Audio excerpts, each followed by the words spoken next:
So ayun mga katol, dito ako ngayon sa Alpine Motors sa Carmona para ipa-PMS itong ating sasakyan.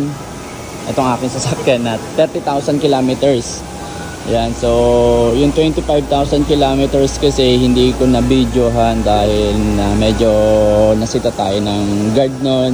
Although nagpaalam naman tayo, so siguro medyo maikpit lang yung guard. Siyempre ginagawa lang niya yung trabaho niya, ha? So hindi ko na siya na-record. Kaya ito 30,000 kilometers. Ayan.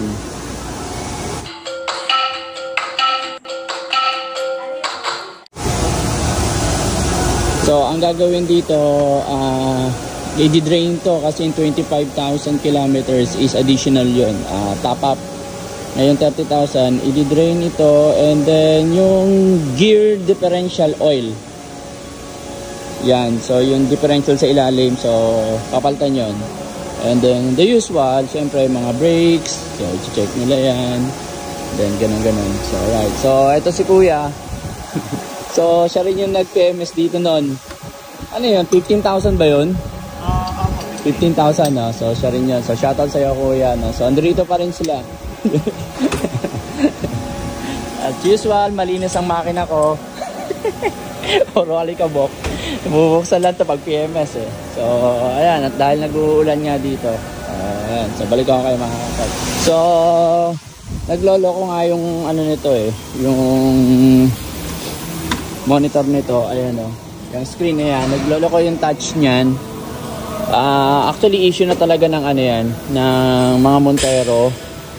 So madalas ko rin nababasa yan sa mga, sa group chat, ay sa ano namin, sa Facebook group namin, na ganyan nga issue ng mga Montero. So yung iba nagpapalitan ng Android Auto, nagpapalit na sila ng Android Monitor, para mas okay daw yun. Kasi kahit napalitan na raw eh, naglolo ko pa rin yung stock. Anyway, so tayo papa-warranty muna natin to. Ayan, so baka may alam din kayong bilihan ng magandang klase ng Android na monitor para sa sasakyan natin sa pang Montero. So paki-comment na lang mga katol. Ayan, alright. So yun, tinanggal yung gulong. So i-brake cleaning kasi to. And then doon na rin yung time para masilip natin itong shock natin kung may leak ba. Leak ba yun?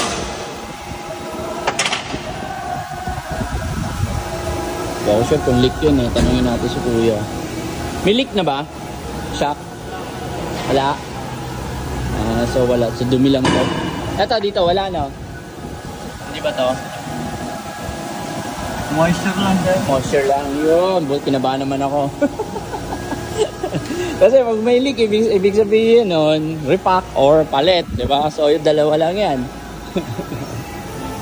Actually maganda ang shock ng ang suspension ng ano, ng Montero, kaya talagang smooth na smooth i-drive ito. Yan. Yan yung sa likod. Okay. So ayan, so wala pa. Moisture lang daw. Alright. Kinabahan ako eh. So ayan yung mga katol, inuulit ko. Yung mga nagpapalit ng aftermarket na mugs na gano'n, na medyo malaki yung sentro, yung gitna. Ito, malaki yan. Ayan sa tignan, malaki yan. Yan. So ang kailangan nyo ay ito. Yan. Alright. So ito, mas maganda ko ipapasadya nyo na lang. Pumunta na lang kayo sa mga machine shop. Alam ko nagaganyan sila, o kaya di sa mga gumagawa ng mga kaldero. Ganun. Yung napagpagawa ko kasi na ito, hindi ko alam kung ano pa eh, kung meron pa sila, kung bukas pa sila. Kasi ano lang yun eh, parang warehouse yun na gumagawa ng mga kaldero dito malapit lang sa amin. So nagpagawa ako ng ganito na apat yan. Importante yan kasi pagka tumatakbo na kayo ng mga 80 or 90, mag-uwigil yung ano nyo pag wala kayong ganito. Kasi nga maluwag. Ayun o, ito lang yung stock eh. Ang bilog lang na yan. Right. So ayan, inangat na si Sky natin, si Monty. Ayan. So ito yung gear differential. Differential pala. Yung gear nasa loob. So So, maganda talaga na angat ang sasakyan ninyo pagka sa PMS, mga katol. At least nakikita nyo yung ilalim, nasisilip ninyo. Alright, pero inuulit ko mga katol, hindi lahat ng kasa ay pumapayag na mabidyohan nyo yung PMS ninyo unless kung magpapaalam kayo and then para mabidyohan lang, diba? So, tayo lagi tayo nagpapaalam. So, yung 25, yung last PMS natin ay although pumayag naman pero medyo may kit ata yung guard nun. So, sabi ko sige wag na lang. So, hindi ko na nakuha ng video. So, ngayon 30,000 kilometers pumayag naman. So, ayun. Videoan natin itong ilalim. Kasi, napasabak to nung nag-Kalarwega tayo. Kalawag pala. Kalarwega. Kalawag sa Quezon. So, kung napanood nyo yung last video ko, yung short video lang, ayun. So, talagang napasabak to sa Maputik. Ayan, no. Yung ibang kasama ko sumayad yung ilalim eh. Yan. So buti na lang kay nakaano tayo, SUV tayo. So kahit papaano eh pwede natin isabak sa mga ganun, no? Pero wag yung masyado extreme. Kasi hindi to 4x4. Yan. Kung 4x4 to okay lang. Saka dito nakalip eh. Stock pa rin po pala yung suspension nito, mga katol. Hindi po ako nagpalit ng shock. Ang pinalitan ko lang is yung mga mugs. Yun lang yung pinalitan ko. So, i-check na ni Kuya yung ating preno. So, Kuya, naman sabi mo sa preno? Makapal pa rin po. Makapal pa rin? So, makapal pa rin in 30,000 kilometers. 2021 to nakuha itong sasakyan namin. So, 30,000 kilometers, makapal pa yung preno. So, ibig sabihin, hindi pa palitin. Yes! Ang worry ko rito is yung battery. O mamaya papacheck natin yung battery. So ito yung kanyang brake pad sa likod. Papacheck natin kay Kuya. Ano nga pangalan mo ulit, Kuya? RB. Oh, ayan. So shoutout kay RB. Oh, ayan. Kapal pa. Nice. Bawas gastos. So alam nyo naman pag may sasakyan, hindi lang yan puro drive. Siyempre may maintenance yan, di ba? So, kailangan natin alagaan. Yan. So, madalas ko rin sinasabi, pag inaalagaan natin sa sasakyan natin, alagaan din tayo niya sa kalsada. Yan. So, yun yun. Sundan lang natin yung mga, ano talaga, yung mga standard procedure ng maintenance, yung mga PMS na yan, kasi importante talaga yung mga katol. Para hindi maiwasan natin na magkaroon ng malaking problema yung makina natin o yung sasakyan natin, di ba? So, huwag tayo umasa sa mga tunog-tunog lang o sa mga sabi-sabi ng iba. Although malaking tulong yun, no? Pero siyempre, as my suggestion, kailangan iano natin sa schedule talaga. Importante kasi yun, eh. Well, for me, ganun. And nililinis na yun, brake pads.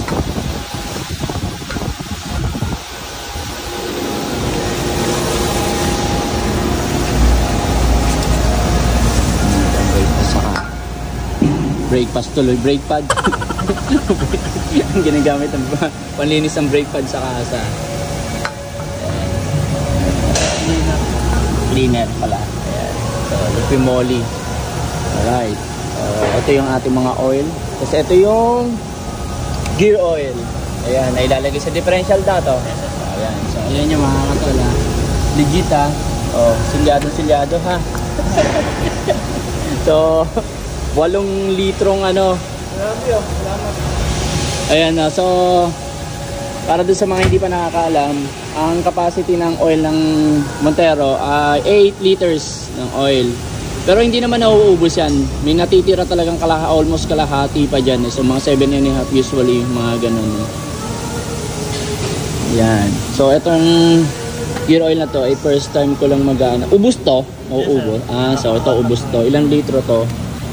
Hindi ko alam eh. 4 liters. Yun, 4 liters. So 4 liters pala yung gear oil na yun, no? Nakalagay doon. Anyway, ayan. So ayan yung ginagamit ng ng kasa. Okay lang yan. So ayan, shoutout kay Kuya. Shoutout. Shoutout, kamusta? Walang drop na. Wala kami sinabing pangalan eh. So shoutout sa kanila, kila Kuya. So ayan yung ating mga rito. Mga masisipag na manggagawa dito sa kasa ng Mitsubishi. Ayan. So pinalo niya tayo ngayon lang. So salamat doon. Ayan. So ayan yung oil. And then ayan yung oil filter.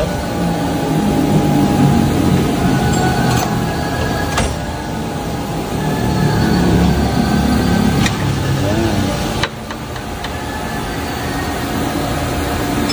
So ganyan na po ang kulay na 30,000, hindi pala 30,000, 5,000 kilometer na used na oil na galing dito sa oil tank na to. Ayan. So, itim na itim.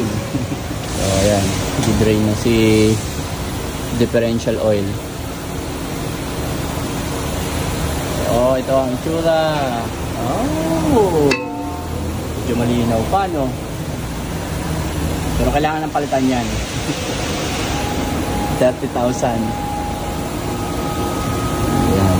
So, ayun yung itsura, ha? Katol. So, ayan, binabalik na yung mga malinis na brake pad.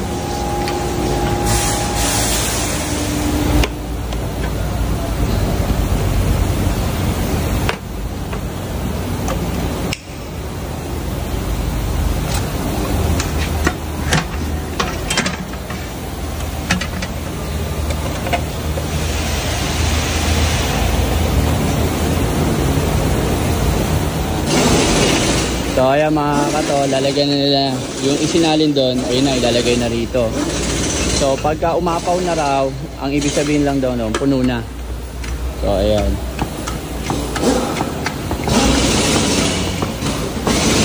Natin dito pag-lag tayo.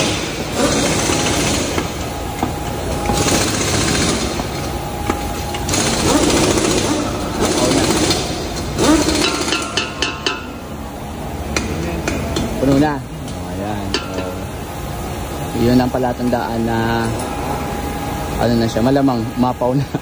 So, malamang puno na siya. Overflow na. Alright. So, yun yan.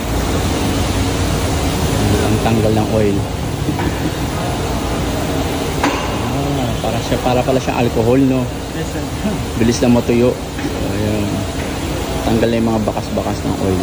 Kasi kakapitan din agad ng ano yan. Alikabok. So ayan, binababaan na. So ayun yung mga ginawa sa ilalim, dinirain yung sa langis mismo, and then ito sa gear differential. Yan, so yung ginawa. So ibababa na siya ngayon. Bakit ganito ang boses ko? So ayan. Pero lang naman kabilis talaga eh. Diba? Kung wala naman talaga major problem. Yan, so ibabalik na yung mga gulong. Na-tire rotation ba siya? Hindi naman. Hindi na, no? Tire rotation sir. Tire rotation din. Okay, so kasama din pala yung tire rotation. So may nakita ko rito mga katol, Lancer 1988. Ewan ko kung ito talaga yun. Pero yung nakalagay sa plaka. Ayan.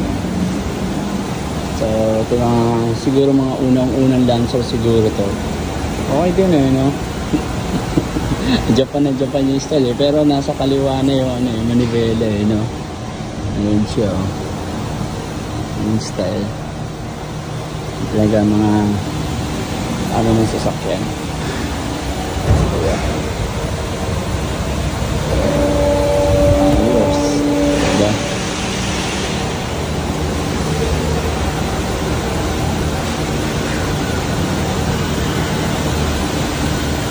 So yung mga filter na yan mga katol, yung cabin filter saka yung engine filter, napalitan niya ng 20 kilometers. 20,000 kilometers pinalitan siya. So ngayon, ano siya, bubugahan lang. Pwede pa yan. So ayun. Every 20 kilometers ata every 20 kilometers ba pinapalitan yan? Oh, so yun nga. So yan.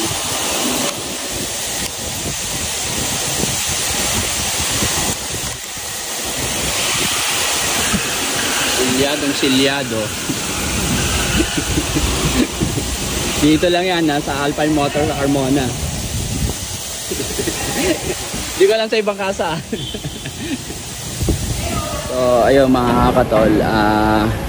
Yung mga sumusubaybay pala rito sa munting channel natin sa YouTube ay pasensya na kung medyo matagal ako mag-upload, diba? So, medyo tinatamad ako mag-edit. So, follow nyo rin po pala ako sa FB page ko na Katol Rasinis din, and sa Instagram natin na Katol Rasinis din.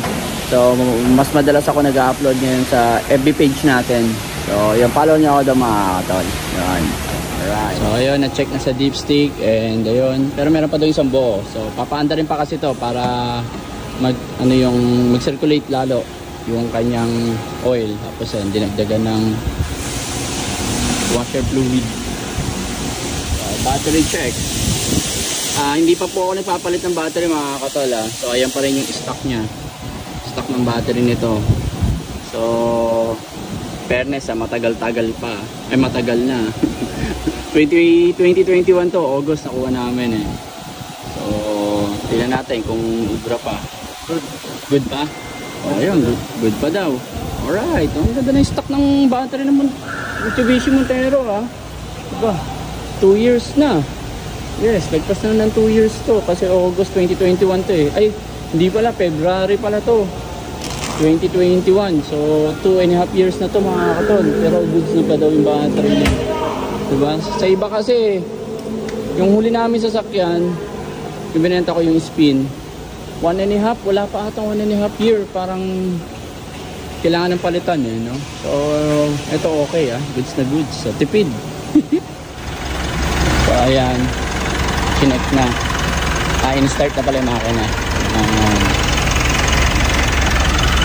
And then, chine-check din yung monitor. Check ko ba yung monitor? Ayaw, no? Ayan, no? No response. So issue talaga ng ng Montero to eh. Ewan ko sa ibang unit pero doon sa Montero group namin kasi kadalasan yan ang issue talaga eh. Na-start na nga siya mga katol. So medyo bumaba na yan. Dati-tag na ngayon ng konti. Yung natitira, yung pang-walong bottle. Yan. So usually mga katol, di talaga nauubos yan. Based on my experience simula nung papa-change oil kami. Pag change oil talaga ganon. Tapos sa next kasi top up. Sa yan sa fully synthetic na oil. Pero sa mineral oil kasi talagang drain talaga yan automatically. Ako kasi nagpo-fully synthetic ako para the next PMS i-top up lang yung oil. Which is okay naman. Wala naman naging problema. So, ayan. Alright. 20 ms lang nahahawa, nabubuksan ng ngudnit eh. And then minsan pag ako naglilinis, pinubuksan ko binabak. Nisprayan ko lang ng pang vacuum. Nisprayan ko lang siya eh. Pati itong bawa na ito. So ayan. Alright. Galing no? Di ba ganun lang na makabilis talaga siya mga katol. Mahaba lang talaga pila. Depende ka rin sa sa sira kung ano man yung papagawa sa sasakyan. So ito si Kuya, siya yung nag-check ng mga unit bago dalhin sa technician. So shoutout sa'yo Kuya. Busy si Kuya. Actually bawal talaga ako dito. Nakikiusap lang ako dun sa parang manager nila na baka pwede kong videohan. So bawal talaga yung mga customer dito sa loob. Ayan, may linya nga yan. Alright, let's go. So pag andito kayo sa Alpine Motors sa Carmona, hanapin yung CJ. Yan. Madalas niya nakikita yan sa ko. Siya yung lagi service advisor. Natataon lagi. So hanapin niyo lang siya. Okay na okay yan. Sige Jay, thank you. Ayun pa yung San Jay.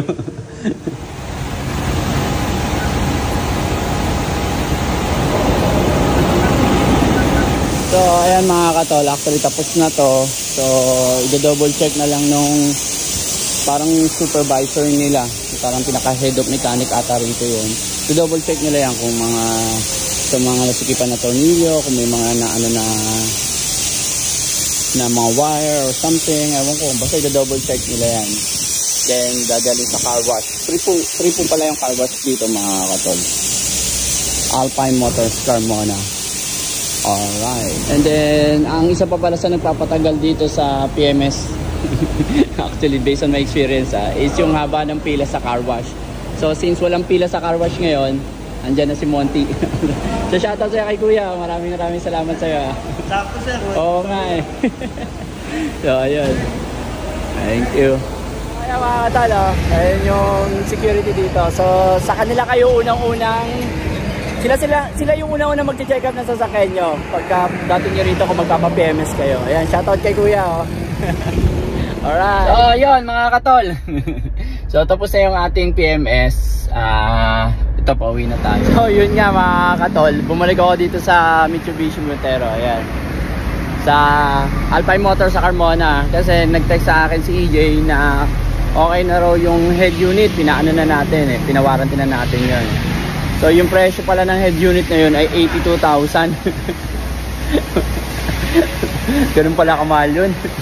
So buti na lang under warranty pa siya, di ba? So syempre kasa to, alam naman natin ang mga presyohan sa kasa, di ba? So alam niyo na yan. Buti na lang under warranty pa.